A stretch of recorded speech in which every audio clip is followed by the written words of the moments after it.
start learning the halachot of waking up in the morning and washing your hands. We'll do everything in short just to get a clear picture of what we should be doing when we wake up. The Shulchan Aruch starts, a person should be very strong to wake up in the morning, to be motivated to wake up to serve Hashem. From the moment that a person wakes up, immediately he has to say, the first thing he should say is, so the Baal Shem Tov writes that if a person wakes up in the morning, first words should be Muadei Ani. The first thought he should think about is Hashem, and his first action should be that he should do Netilat Yadayim. When he sanctifies those three actions to Hashem, it's a segula for the whole day to be to Hashem. That when a person wakes up, his first thought should be Muadei Ani, thinking Hashem, thinking of Hashem, right? And there's a story one time that this one fellow, he was traveling, he had a lot of gold with him, and he had a little bag of coins also.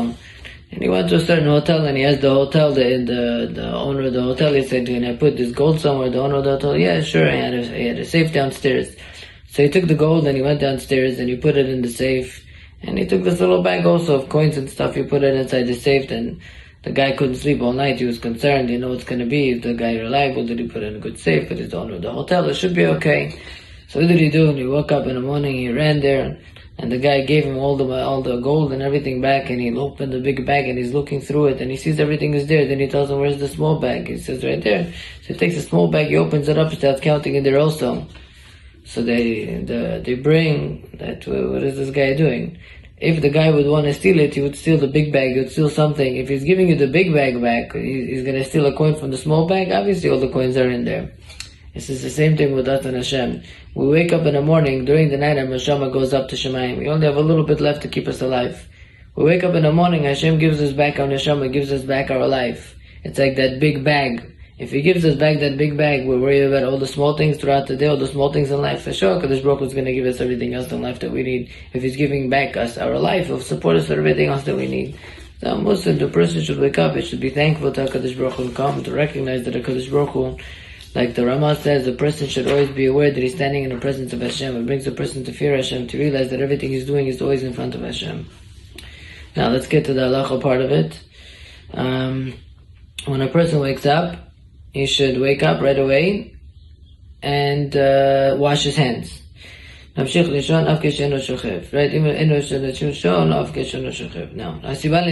there's three reasons why we wash our hands in the morning. One, when a person is sleeping, he has a certain tumah that comes onto a person, and it dwells on a person. In order to remove it, he needs to wash his hands 3 times with the vessel, and that's how he takes away that tumah. That's the Zohar's reasoning. Another reason why is that when a person is sleeping, generally he touches parts of his body that are covered. For example, any part of a person's body that's meant to be covered, if a person touches it throughout the day, he has to wash his hands before he learns or he prays. Right? For example, if a person would put his hand inside his shirt, and he would, on the top over here by this bone, he would itch it over here under his shirt. So that's the part that usually is supposed to be covered. So he's itching it, then he would have to wash his hands before he davens or before he learns. So therefore, we know that a person sleeps, his hands are everywhere. So therefore, in the morning, he has to wash his hands. Another reason why is because when a person wakes up, he becomes like a new human being, and therefore he needs to sanctify his hands, just like a Kohen that comes to work in the Beit HaMikdash. He needs to sanctify his hands before he starts to go on with his day to serve Hashem. So it's mutar for a person to put on his socks when he wakes up in the morning, and the rest of his clothes. We need to say, really, a person should wake up and try to wash his hands as soon as possible. But if a person wants to get dressed beforehand and then go wash his hands, that's also okay. Make our din, that's also okay. Now, next, halakha, it's asur for a person to walk 6 feet without washing his hands in the morning. Therefore, a person should try to wash his hands next to his bed. Now, for a lot of people, it's very hard to wash their hands next to the bed. To have water there, sometimes to wash your hands, pick it up, go, spill it, it could spill, it gets messy, people have kids at home. So there, a person could walk to the sink, but he can't take more than 6 feet of steps at once. A person has to take a few steps, stop. A few steps, stop, until he gets to the sink. He can't walk more than 6 feet at one time. The Zohar writes that if a person walks more than 6 feet at one time, he's chayav mitah b'yedei Shemayim. At that moment, the fact that he took that tumah and he caused it to become even stronger, right? He's it's like a death penalty min Shemayim. Whatever chayav mitah means min Shemayim, it's a severe thing. It's not a light thing. But whatever that is, we'll not get into that right now. But a person should be very careful to wash his hands immediately in the morning, and don't wash your hands half hour later, walk around the house and so on and so forth. Right when you wake up, go and wash your hands. How do you wash your hands? You take the keli, you take the vessel, you put it in your right hand, you fill up the water, then you take it to your left hand, you do 1, 2, 1, 2, 1, 2, right? 3 times in each hand, which is 6 times in total. 1, 1, 1. And then afterwards you do go like this with your hands, you pick up your hands and you say, Al netilat yadayim. Also, a person should be careful to wash his children's hands from their very young age. The Ben Ish Chai writes, a person that washes his children's hands from their mamash, very small, maybe like, even when they're born if you could. But if you can't, maybe a week or 2 later, whatever it might be, he says it brings the child to Kiddushan. It purifies the child's soul when you start washing his hands when he's young. And also if you have a child that's 1, 2, 3 years old running in the house, and he's touching stuff around the house, and he didn't wash his hands in the morning, he contaminates it. He puts to mind all these things. So therefore, you have to be careful to teach our hands early in the morning. Now, when a person washes his hands in the morning, you should wash it into a vessel. Today we wash it into a sink. You want to wash it, you could wash it into a sink as well. That's also fine.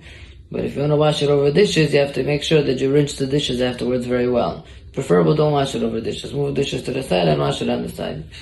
Now, is a person allowed to wash his hands in the bathroom? So it depends. If a person doesn't have, it's only a shower and a sink, and there's no restroom there, then you're allowed to wash your hands inside there and come out and say bracha outside. But if a person has a restroom in there, so l'chatchila preferably not to wash his hands in there, but if he doesn't have a choice, he could wash his hands in there. It works. It's not the preferred method, but it works. And then afterwards, when he gets to the other places in the house, he should wash his hands again in those other places. So also, if a person washes his hands into a vessel and the vessel's in front of him, so really api halacha, meikra adin, you're allowed to learn Torah and say brachot next to this water. However, it's proper not to. It's proper to spill it away as soon as possible. If a person has a cast on one hand, lo aleinu, right? So a person should just only wash one hand. He can't wash the other hand. But even though he only washes one hand, he still says al netilat yadayim. Yadayim is plural. We don't say al netilat yad. Al netilat yadayim is a takana. That's the way we say it. Now, another thing. A person, generally we have a halacha that if a person touches his shoe, a person has to wash his hands.